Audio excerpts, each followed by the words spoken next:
God benevolent? It depends on what you believe. It depends on what you believe. Everybody doesn't even believe in God, but these people can believe in benevolence without belief in God. I think you have to be an absolute moron to look outside and look at all this stuff and think that some God, some kind of higher power doesn't exist. Doesn't exist? No, it does exist. You have how do you look outside and say there's no God? But that's going to, I agree, but that's going to be subjective. And there are morons walking around here. They're called atheists. They don't believe in God. Perhaps until they're about to get eaten by a shark and falling overboard listen, I'm not praying to God no matter what. I don't pray myself. Tell people I don't pray to God. I serve God. Right. I believe that's which the makes correct sense. way. That's what Osho said. I don't think God put his soldiers on here to fucking pray to him. Hell I think he fucking put his soldiers on here to get things done.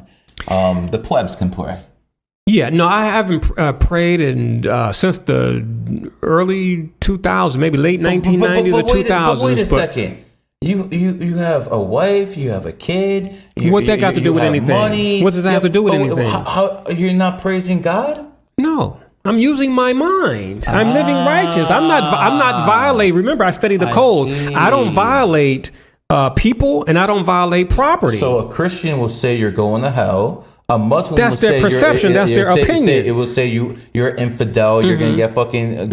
I'm not sure what the Jews will say. Funny enough, I'm a Jew, but I'm not. Everyone would say something is you're gonna be punished.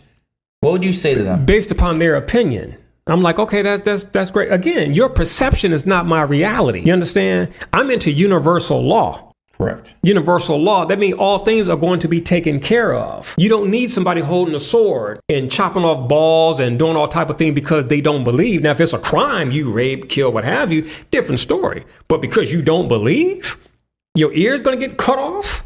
Are you going to be imprisoned? Have property stolen from you? They've had stuff like that happen in history. It's quite common. But who's to say that's from God, though? That's from man. The simple fact that you got over 4,000 religions lets you know that man created God.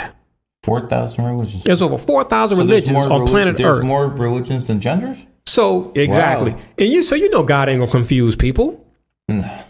Like Osho said, instead of being into God, he got off into godliness. Let me just be, like God, godly. Let me get off into godliness. So you believe it's more important to actually just be a good person than to actually go out there and pray? Absolutely. I see. Why would I? I've asked imams, I've asked priests, I've asked rabbis this, and some of them say that none of that other stuff matters unless you pray. That's their opinion. That's what they say. God is. See, let me they say God is a jealous God, and if you don't, that's human attributes. Jealousy is a human attribute. So that's not true then. No, that's an opinion. You don't believe God is a jealous God, even though it says that in the Bible. Jealous of who? I mean, his worship. He wants your worship. That's what they keep telling me. If you're a gangster God, if you're an alien, but we're talking about the supreme being, like jealous. The Bible says God is not a respecter of persons. So how are you going to be, have a God that's jealous? God don't respect people. Okay. Who and what is God going to be jealous of? You create everything, and then there's something in your creation that you're going to be jealous of. It's idiotic to me, in my opinion. That's idiotic.